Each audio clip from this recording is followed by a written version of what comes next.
And some of the best things that you can do with all these scary objects is just let your horse sit sometimes. There's a lot of stuff going on. There's a lot of valuable time spent in just sitting and relaxing. Let him soak it all.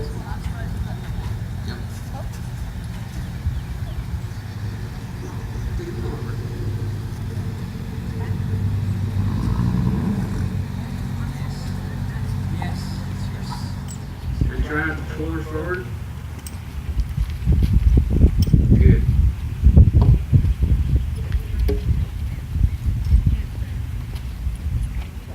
There you go. Better. Much better. Because remember, the obstacle doesn't exist, so why would you go around it? It's not there. The spoon.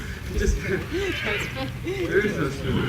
So now that she's done it, what little bit? Do I keep on or do I go to something else? I would do it a couple times so she's comfortable, and then do it where you take one foot on, take it off.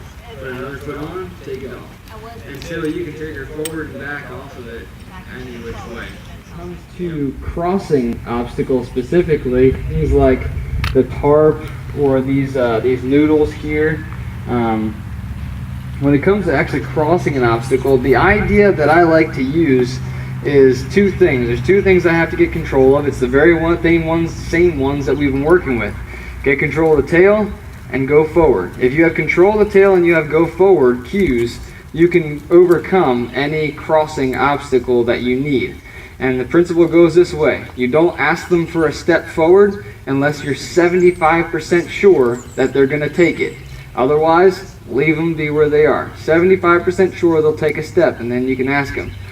Sometimes they won't, sometimes they will, but 75% sure, and then you can ask them for a step.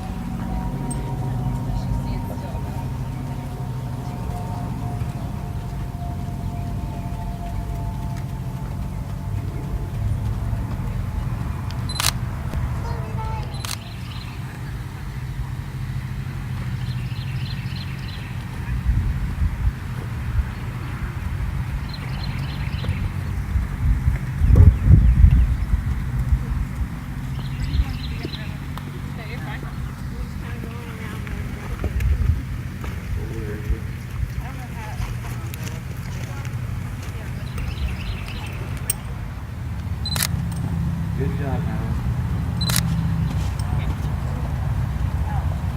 She can paw at it if she needs to, that's fine.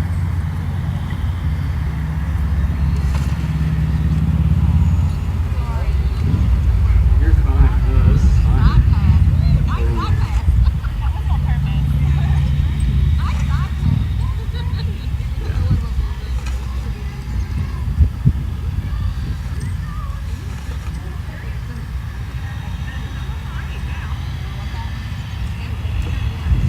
Another good thing to do with the ball, especially if you're on the ground, is you go ahead and push the ball yourself and just leave them while you're pushing the ball. That gets them the idea that it will move away from them.